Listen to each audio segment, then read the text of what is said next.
It is your Classic Metal Show right here on the ClassicMetalShow.com. That's brand new Chastain called Surrender to No One. And the name of that tune there is called Evil Awaits Us. And the evil awaiting us on the phone is none other than our best new buddy, our new friend, Leather Leone of Chastain. How are you, Leather? Hey, I am so good and so appreciative to be here. Hello to everyone. Thanks for playing the record. Hope you like it. I'm really excited about it.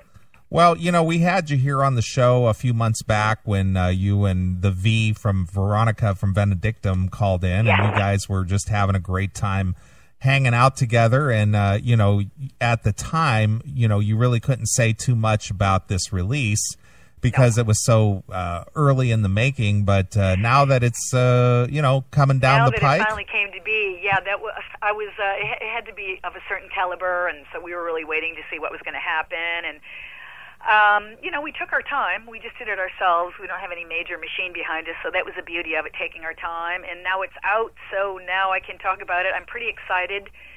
But I think like a lot of musicians, after you create something, you don't really listen to it that much. I've listened to it a couple of times, and I just hear things that I want to go back and redo. But people are telling me that I like it, which is wonderful, wonderful. So you're playing Evil Awaits Us? Is that what you did? Evil Awaits Us, that's right. Yeah, I really like that tune. So I'm excited. You know, it's getting good reviews and people are playing it. I mean, there's nothing bad about that. No, not at all. Well, I think the real story here is your return to the, you know, to the music business after somewhat of a hiatus for you. Yeah. I mean, you know, you did dabble around and do, you know, a project on your own and whatnot, but for all intents and purposes, you kind of dropped out of the scene there for a while. And yeah, not kind of. Yeah, I did for sure. 91 after For Those Who Dare and Shockwaves. Yeah, you know, there wasn't a lot going on, and I mean, people think that you make records and, you know, you put out music so everything's just so financially wonderful. There wasn't a lot going on for Chastain after For Those Who Dare, and I was blessed enough to have a bunch of meetings and stuff after that, but nothing really came about it. So people really wanted me to go in a different direction. They wanted me to be more rock. They were throwing the sexual thing at me, which is not me, so I gladly said, bow it out. I had been proud of what we had done, and I kind of tend to live my life that way. I'll do something for a while, and then I just really go in the opposite direction. And I didn't think much about it. I actually really didn't even listen to that much music until, unfortunately, the world lost Ronnie, and then I was spending a lot more time in L.A., hence the Sludge Leather project came out of that. And through that, I started talking to Chastain more. He was helping us out with a lot of business decisions, and he just said to me, hey, you know, I've been writing this stuff, and I think about you doing vocals, and why don't you check it out? So I said, sure. Initially I said, yeah, I don't really want to go back there, and then, of course, I did. So we kind of all came through that, and we took our time, and we actually wrote a couple CDs worth of material, and this is what we picked for this one. So, yeah, it's really exciting. Right. Well, when you decided to, you know, jump out of the business for a while and, you know, as you stated, there wasn't a lot going on, were you personally suffering any, like, burnout from it, or nothing enthused you, or you just weren't as excited about it anymore, or what? My first reaction is to say no, absolutely not. But I think I probably did lose some inspiration. I remember being really frustrated. I thought that For Those Who Dare tour and record would do a lot better because we had an MTV break there for a bit. But yeah, I probably was. I got tired of the shows not growing, and we had played a couple arenas at that point. We had opened for Cooper and we had opened for Kiss and started getting some momentum that way, but nothing really came of it. So I probably was just tired of being away from home for no reason. I think Chastain and I both felt that. We'd been running around the country for 5 or 6 years to no substantial growth. So, yeah, I probably did need to go home and regroup for sure. Sure. Now, you know, as a veteran musician and somebody who's, you know, actually had some success and, you know, played in the spotlight, what do you think in today's music environment will it take to grow a band? I mean, now that you're back and you got this new stellar release, what does it take to get out there so people will, you know, come out to see you? That is a really good question. I have no idea. You know, back in the day it was easy. There were clubs everywhere, and that's what you did. You got your tribe together. You were all local, you lived together, you played together, but you can't do that anymore. Everything's pay to play. People are paying to get on tours. Anybody can make music. So I'm not sure.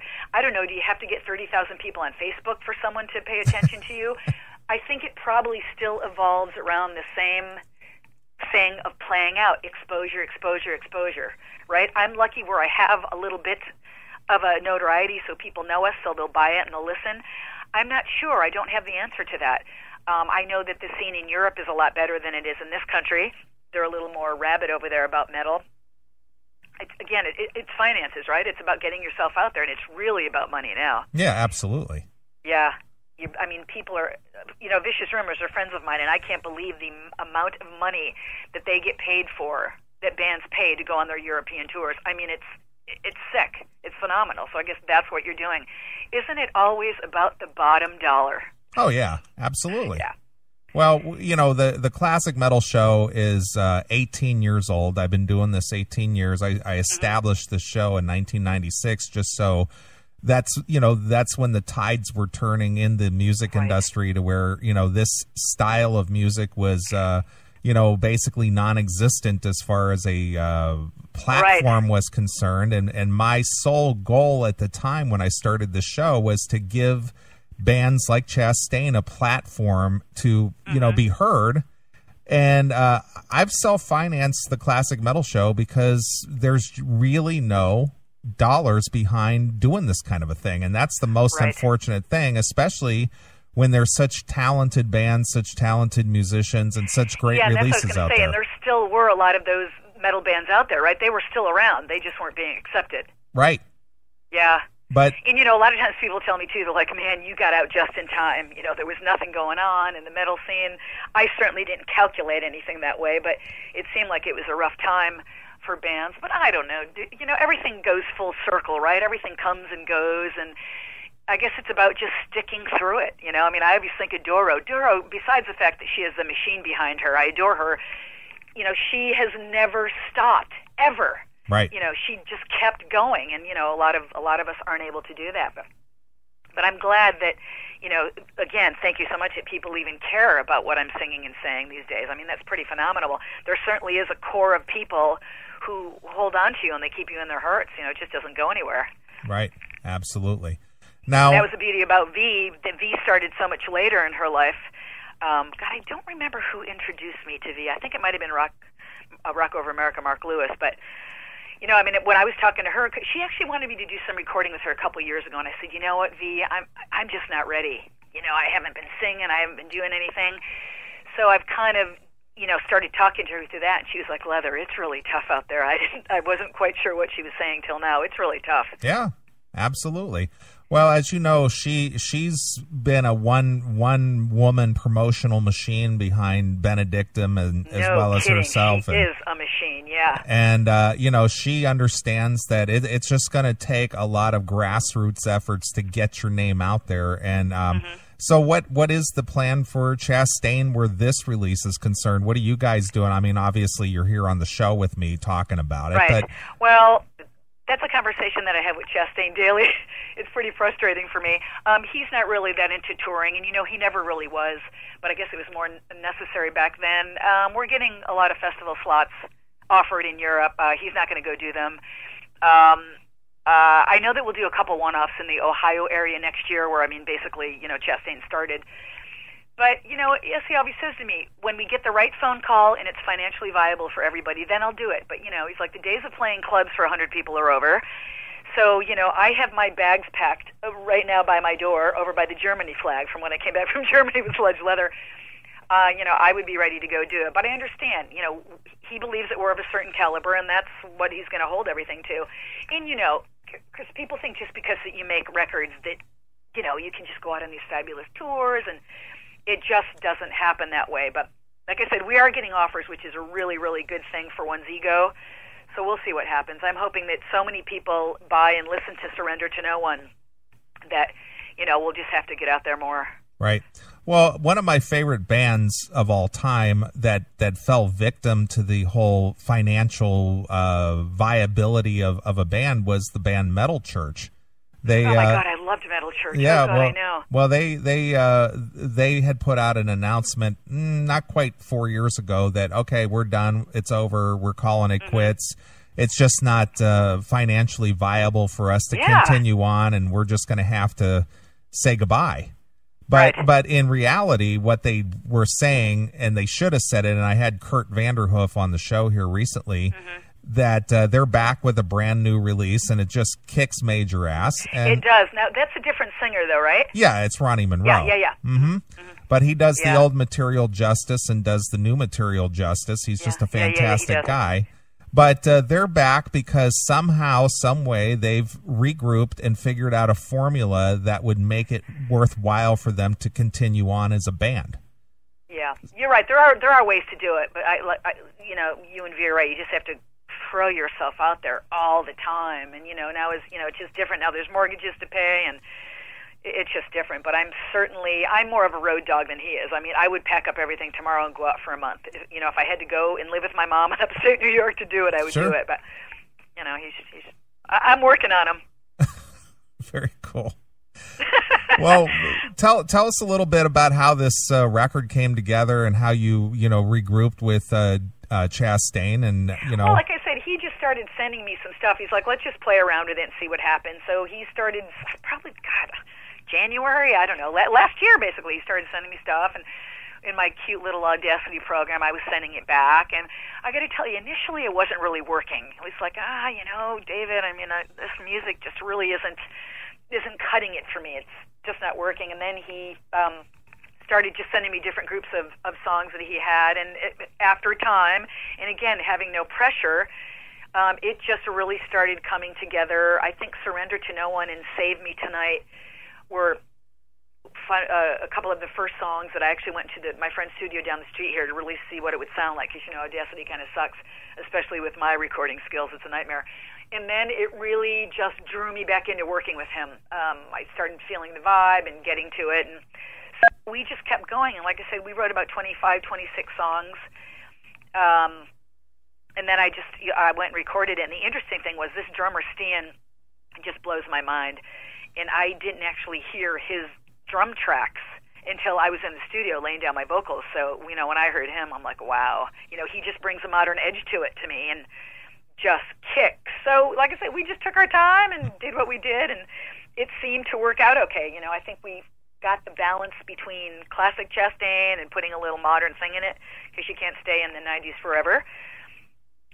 So that was how we did it. Sure. Now, was there like a I don't know? Was there like just this one moment in time that the switch just flipped on and you go, yeah, this is what I'm talking about? Yeah, and like what I just told you. When I went into my friend's studio and I laid down "Surrender to No One," which at that time was a totally different song, and I heard it back, I was like, this is going to work. And then him and I were working on writing "Bleed Through Me" at that time. It all came together, I would say, like 3 or 4 months into it, when I heard it, with the big sound and the headphones, and I was actually singing with a good vocal tone, and I was in key and in time, which with Audacity I'm usually not. That's when it was, with Surrender to No One and Save Me Tonight, and I sent it to him, and I think the light switch even went on for him, because he emailed me back immediately and he said, that's the leather. There you are. So we just continued on from there. Right. But it took a little bit. I was rusty. Yeah. Working with David Chastain it's intense. He holds you to a standard. He's just, I call him the general. He can be a pain in the butt, but, he knows what I can do, and he expects it out of me every time, so. Right. My relationship with the studio is love-hate, so you never know which leather you're going to get when I walk in that day. Sure, absolutely. Now, being that you mentioned you were rusty and whatnot, what did you personally have to do to, reinvigorate your vocal talent? I run. I have to run. I run and I sing. And then I do, I do warm-ups. I actually went to see a vocal coach here in San Francisco, and I recorded a vocal warm-up that she had given me, because I brought her old Chastain. I said, hey, this is what I used to do. So I would run and work out maybe a half hour to an hour a day. And, you know, and as Veronica, I was just reading something. She said you have to drink water and sleep like a motherfucker. I mean, it's water and sleep, water and sleep, water and sleep. And you have to know when to stop, you know. You have to know when you've reached your point.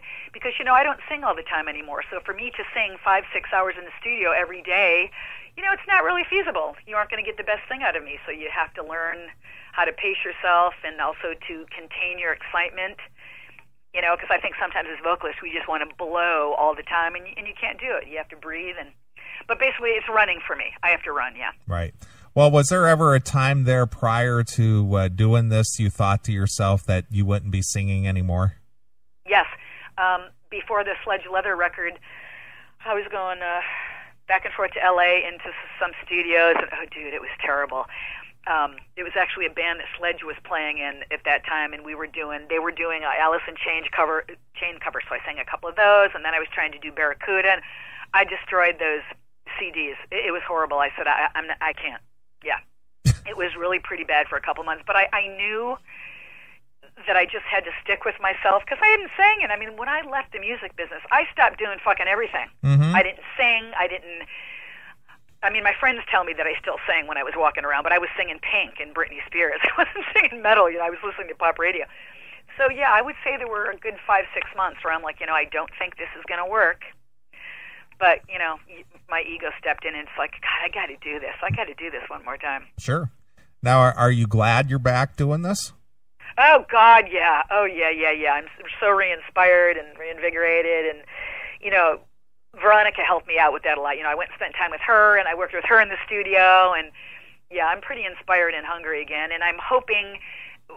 Well, hoping is the wrong term, but it will open some door for me because I don't really know where I'm going to go. I don't have a band that really wants to tour, and so I'm really putting out a lot of feelers for some opportunity because I want to go on the road. I mean, I'm going to fucking say it. I want to tour. I say to Veronica and Chastain, I want to tour before I die. So I'm really going to put some feelers out there and see what happens. Excellent.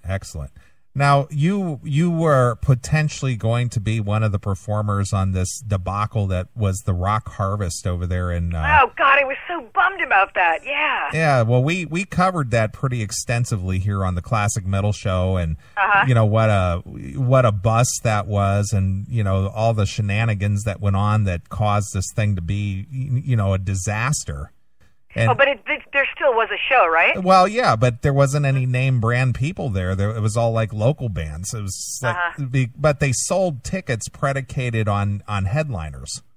Oh, you're kidding! I thought that was funny because the promoter never came clean with me, and I was wondering if he was ever going to change the advertisement that I saw. So he didn't. No, and actually they got investigated by the local news channel there. They went there to do some investigative reporting to find out what the story was, and they found out it wasn't even a charitable organization or nothing.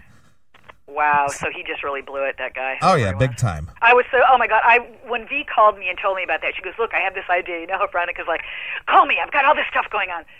And I was so excited because, like I said, when I was in the studio with her, I was like, dude, let's just do... Remember the band Cheetah? Wasn't there a band called Cheetah in the 70s with two female fronts? Yeah, I believe so. Yeah, way before our time, but I was going, we got to play some show. We got to go on the road. We got to do something, whether we're Annie and Nancy or whatever. So I was really disappointed. But, yeah, I could tell that the way it was handled. I mean, he never even told me. Right. Well, you weren't... I was still sitting there waiting for tickets. Well, you weren't the only one.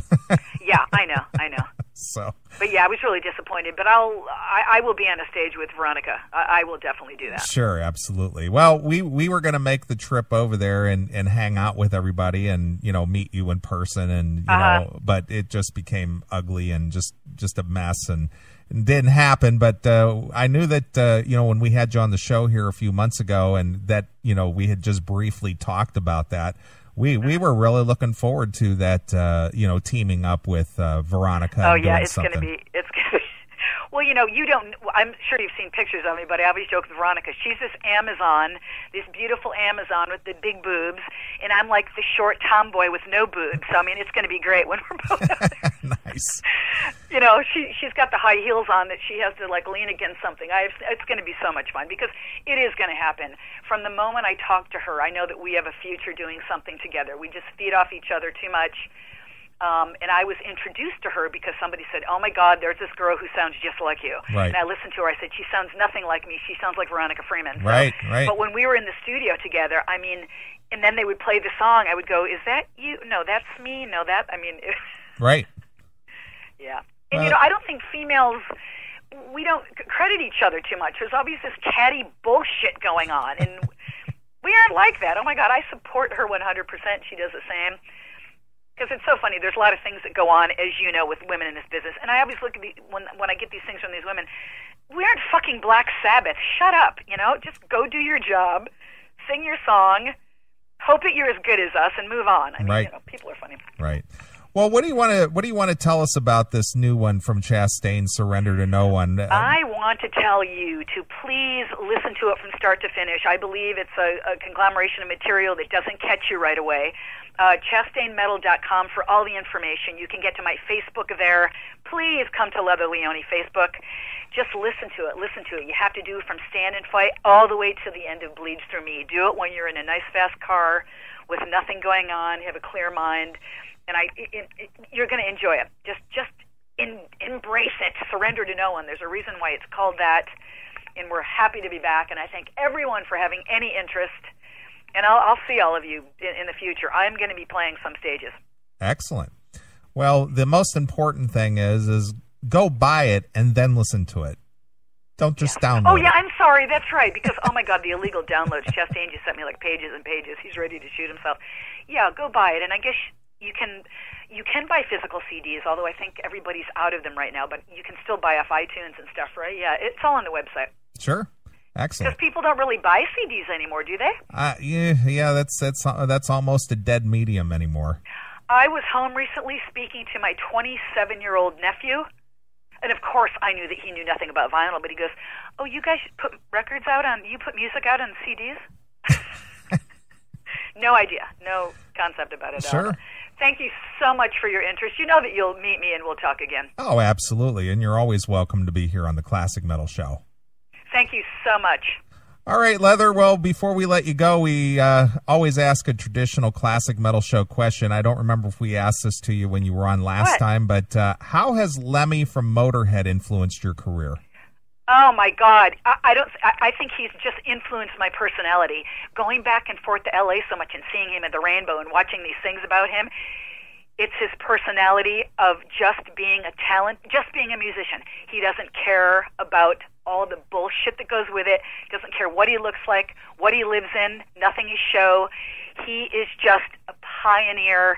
He credits everybody. He loves women in music. He is a total inspiration. I mean, Lemmy is the coolest fucking dude in the world. Absolutely. And I would like to tour with you, Lemmy, so give me a call. Sure. Sounds great. All right, the new Chastain is called Surrender to No One, and as a tradition here, Leather, we always let the artist pick a closing song off of it and tell us a quick story. The closing song, let's do Deep Down in the Darkness, because that was a song that I fought David Chastain over. I didn't want to do it. He had sent it to me with another singer singing the ideas that he had. I was like, no way, no way. I kept redoing it. It wasn't working, so I was like, then screw it. I'm not going to do the frickin' thing. When I went into the studio to start recording, he said, hey, let's just try this. I did it, and I think it was the right decision. Deep Down in the Darkness. Excellent. Well, go pick it up today. It's Chastain, Surrender to No One, and this is Deep Down in the Darkness, exclusively here on your Classic Metal Show.